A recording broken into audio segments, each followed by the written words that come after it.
Terry, it's Monday, the hard work starts now. What's going to be your message to the players before the first training session of the week?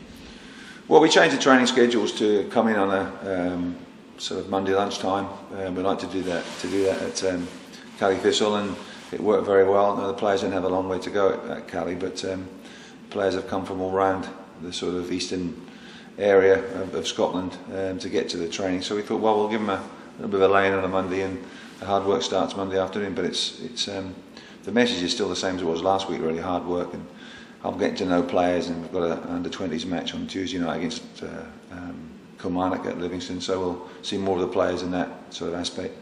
But when you actually jot the paper, the names down on the paper in my little diary that I have, there's a fair squad here. It's a big squad, and some have come back from international duty last week and have done very well. So yeah, it'd be good to get the boys back together and get back on the training field. It's a beautiful weather's forecast for this week. Probably some frosts and some whatever. So we'll have a look and see what we do training wise in terms of the pitches. But it'll be the same on the pitch when we do get out there. It's going to be hard work, and it's going to be getting to know how we want to play and have a look at see some of the players as well, and see if we can fit a shape together for Saturday.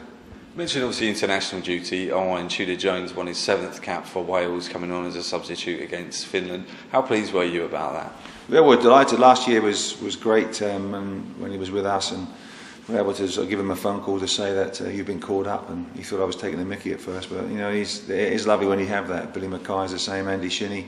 So players that do play on a regular basis in the Premiership and play well will get noticed by international managers, and with Hibs in particular. There's some good players here that could really stake a claim on the international scene, and that's a good boost for the club and for them as well. So it shows you what good players there are at Hibs. But I'm pleased for Jonesy, because he's a great guy, good family man, good footballer, great character in the dressing room, and he can certainly play too. So I'm very pleased with him. As for the other players getting call-ups too as well. But it's back to the bread and butter now, the Premiership, back to reality, and our first game. And I think when I look at St Mirren, we played against him the first game of last season. We played against him the first game of this season, and that'll be my first game in charge of Hibs as well. So every time we play St Mirren, there's always a first that comes around for me. But we've had some good results against him in the past for Cali Thistle, and we want to have good results now for Hibs. Talking about Owen Tudor-Jones, he's obviously a player that you worked with extensively at Inverness. To what extent does that help that there's a player in the dressing room that already knows what you expect and what you want?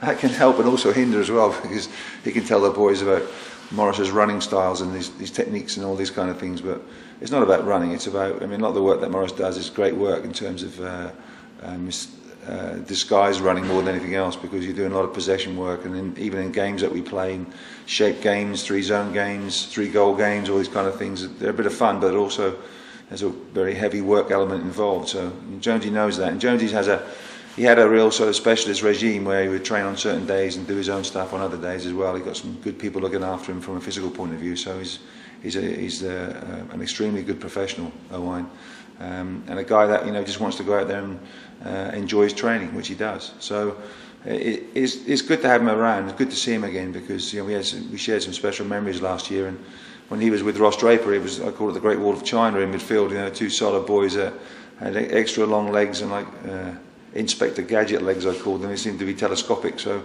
it's good to have someone that can do the business in the centre of midfield. So what are you hoping to do? Are you hoping to implement changes straight away, Terry? You've obviously been given a bit of a time last week to get an overview of the squad, or is it still a case now of the teams yet to be picked for St Mirren? Well, the team's not picked for St Mirren yet. We're looking, there's places up for grabs. I think you've got to come, if you come to a new club, you've got to have an open mind about things, and what you're hoping for is that players respond and players are eager to get into the team. When I do name the team eventually for Saturday, then there'll be a lot of disappointed people that are not in the team, but it's up to them to force their way in come the next match, and to do well in training. And if they are called upon, they've got to be fit and ready, willing and able, so that when they do come into the team, they can take over from the person who they're replacing. So yeah, we want to get that mentality that if you're not in the team, you've still got a very important part to play. And obviously, if you're in the team, then you've got to play well and perform well to stay there. Well, the last thing I want to do is keep chopping and changing. In the first 8 games of the season, we had the same team at Cali Thistle, and we had great results and got on a really good run. So we're looking to do the same here. Name a team, see how that progresses, see how that does, And I would say to the first team players in particular, if they are in the team, they should be looking over their shoulders saying, well, there's some good players here that want to take my jersey, want to get into the side, so I've got to play at my best. I've got to play the best that I can to make sure I stay there. So competition for places is fierce here because there are a lot of players, a lot of players that can play in a variety of positions too.